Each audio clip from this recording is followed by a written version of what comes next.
Meu nome é Fábio, eu sou sócio proprietário da 7 Condomínios, eu sou síndico desde 2013, então eu acompanho esse mercado, o crescimento desse mercado de síndico profissional há bastante tempo. A tecnologia evoluiu muito desde essa época. Hoje em dia, principalmente depois da pandemia, meio que deu um boom nessa questão de síndico profissional. Meu início foi como síndico morador. Na época, recém tinha adquirido um apartamento num condomínio, o condomínio estava em implantação ainda, e se montou lá um conselho, síndico, fez a instituição do condomínio. Eu fui na assembleia mais para conhecer meus vizinhos, né, e tal, para interagir com o pessoal. Era bem pequeno ainda, eram 400 apartamentos, mas tinha 40 ocupados, no máximo ali 80, era 40 por torre. E fui, se instituiu lá, fui mais para assistir, para participar, beleza. Depois, passado um tempo, aquela gestão que foi armada lá, assim, organizada, não deu certo. Não conseguiram fazer a gestão, eram moradores bem intencionados, mas entendo que não conseguiram. E a gente foi para uma próxima assembleia para a renúncia daquele pessoal e aí se instituiu uma nova administração. Nesse momento, por não ter mais ninguém, eu acabei entrando no conselho do condomínio. Entrei no conselho, não sabia nada, não sabia nem onde eu estava me metendo. Eu sou engenheiro eletricista, nessa época atuava como, não engenheiro, mas departamento comercial focado em engenharia, e eu fiz um MBA de gestão empresarial. Eu tinha essa ideia de que a gestão empresarial serve para condomínios, obviamente, porque ele é como se fosse uma empresa. Tem contas a pagar, tem contas a receber, tem tudo. E aí, entrando como conselheiro, comecei a ver que, o amadorismo era tão grande na gestão de condomínios que qualquer coisa que a gente aplicava numa empresa, se aplicasse no condomínio, daria um resultado absurdo. Olhando, mas como conselheiro, sem poder movimentar muita coisa, eu não conseguia fazer muita coisa. E aí, na virada de gestão, então, eu junto com o cara que foi meu sócio quando a gente abriu a 7 em 2017, ele foi subsíndico, a gente montou uma chapa e entrou. Foi em novembro de 2013. Eu já tinha a formação do MBA pela Fundação Getúlio Vargas e já atuava como gestão empresarial nas empresas, prestava consultoria nesse sentido. E disse para o Marcos, nós temos que botar essas ferramentas para dentro do condomínio. Quando eu falo de algumas ferramentas, 5W2H, PDCA, coisas que na gestão empresarial são básicas, mas nos condomínios até hoje não se ouve falar. Uma matriz GUT, por exemplo, para acompanhar reformas de condomínio, que a gente usa desde 2014, 2015, até hoje a gente não vê acontecer. Então, meu começo foi assim.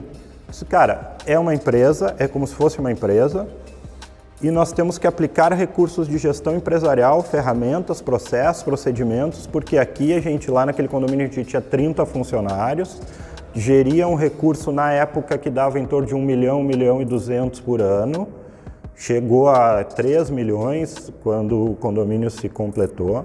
Tu não faz gestão de 3 milhões de forma amadora. Faz, porque tem um monte de condomínio que faz, mas tu desperdiça muito recurso fazendo isso. Então a gente começou a aplicar isso.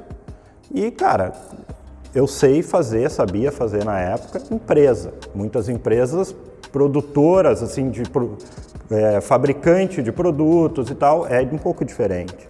E tu te depara com uma série de situações que tu não tem ideia depois, Tu começa a aprender também, por mais que tu tenha um conhecimento, começa a aprender também aplicando, na prática, Como tudo é, E essas coisas a gente vai aprendendo, Vai aprendendo como fazer a gestão de uma equipe de limpeza, como fazer a gestão da zeladoria, o que é importante no condomínio, o que as pessoas dão valor.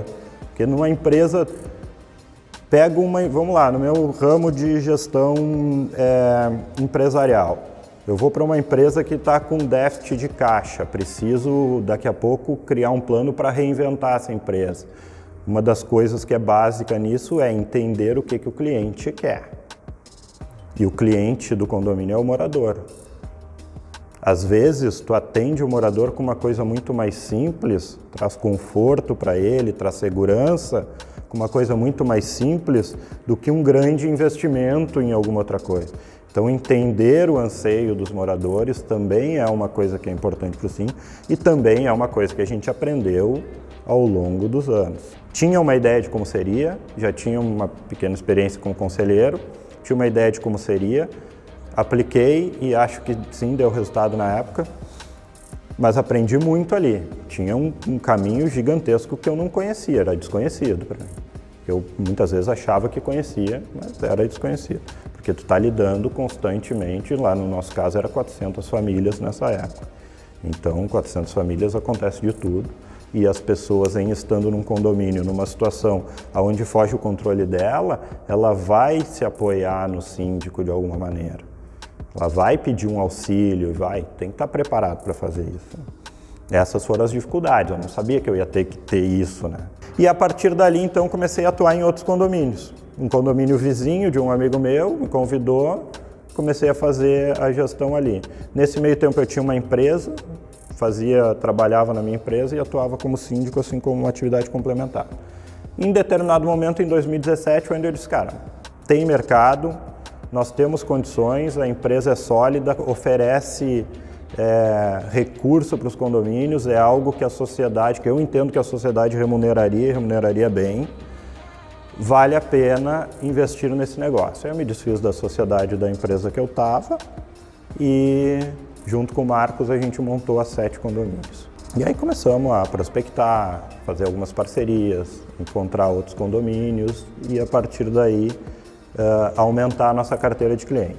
Teve essa diferença entre ser síndico com CPF lá para o síndico com CNPJ? Teve, mas eu entendo que ela foi mais natural.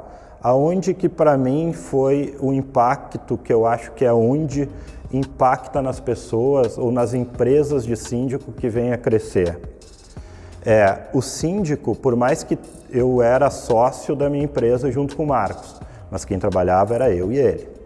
Então a gente não era empresário, a gente é autônomo. Se eu parar de trabalhar, eu paro de receber. Se eu ficar doente, se eu falecer, a empresa acaba. Tem um momento onde tu vai ter que deixar ou ter que escolher entre ser autônomo e ser empresário. E aí tu é empresário quando? Quando a tua empresa começa a trabalhar sem necessariamente ser tua pessoa na ponta. E a partir daí, com a carteira crescendo, contratar novos síndicos e expandir a carteira. Acho que é um caminho natural para quem quer expandir nesse mercado, né? Ter uma empresa, ter processos sólidos e ter uma equipe para fazer esse atendimento no cliente.